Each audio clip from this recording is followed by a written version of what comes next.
Welcome to GrumpyMan's Reviews. Today I have the Pixel 15-inch LED light which is good for photography and videos. Okay, let's get it unboxed. This was everything included in the box of the Pixel LED light. Every time I say Pixel, I keep thinking of Google Pixel. It comes with the mains adapter, but it also runs on the Sony NP-F batteries. There are various different brands that do them quite cheap. I will leave links to everything in the description box below. The power brick. Because I'm in the UK, I get a 3-pin adapter.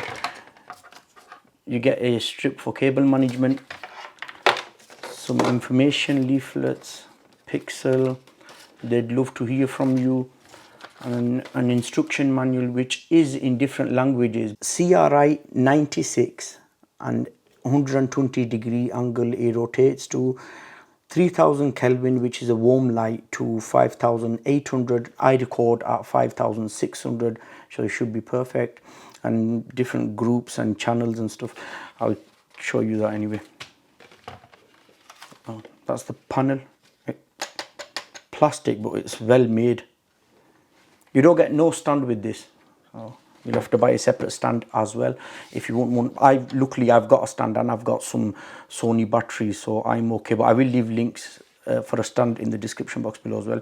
So first of all, if you do want to place this on a stand, you just twist this and then of course twist it back on.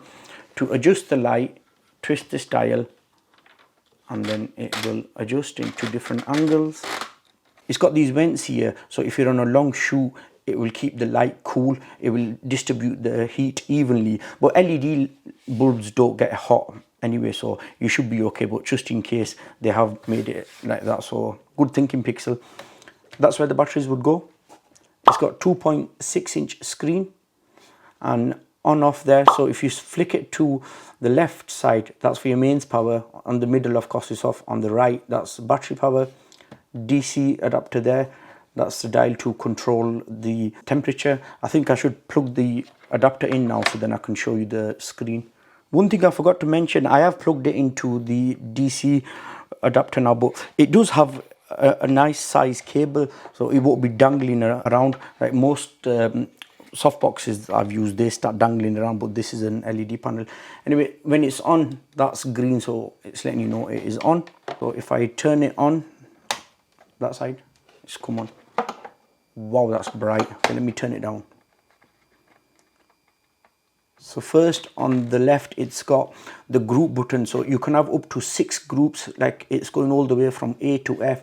So if you've got more than one light, and by the way, I forgot to mention, you can also pick a remote up for this as well. So if you've got more than one light, you can have them at different presets and you can control them by the remote.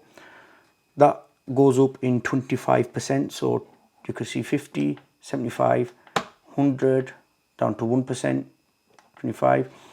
That is also to control the dial. You could control it by the dial, like so. And if you push this one, it changes to the Kelvin. So 3000 Kelvin, that's a warm light now. And if I keep twisting it, that's a cool light, 5800 Kelvin. Push that, of course it goes to the top. Could control it like so.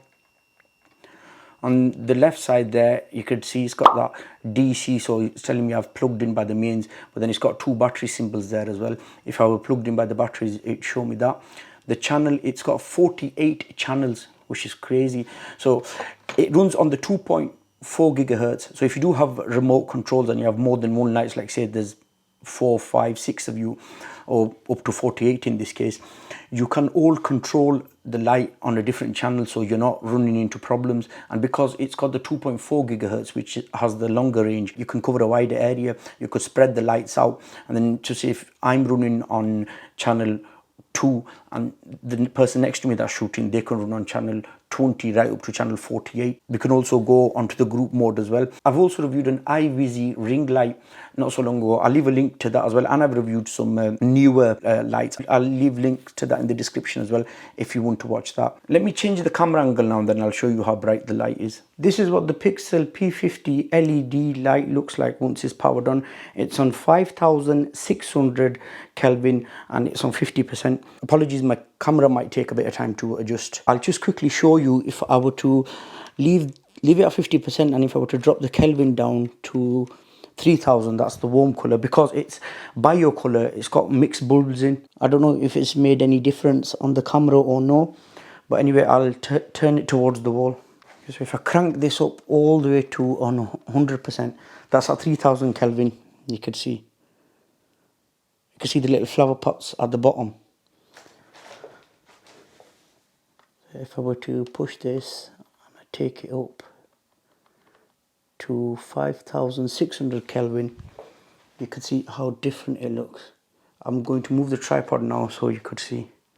That is really, really bright. So if I just turn it down a bit. Let's turn it down to 50% actually, yeah. So that's 50%. You see the flower pots. Let's turn it back down to 3000 Kelvin. There you go. Back to 5600 Kelvin and 50%. There you go. Look how bright that is. That covers a large area. So it's really good for videography and of course for photography. The only thing that is disappointing, it's not a deal breaker, but it's disappointing. They should have thrown a case in. For £70, you know, I would have liked to see a case. The light itself is a good product. It's designed well, easy to use. The way it throws the lights out, it's not really harsh.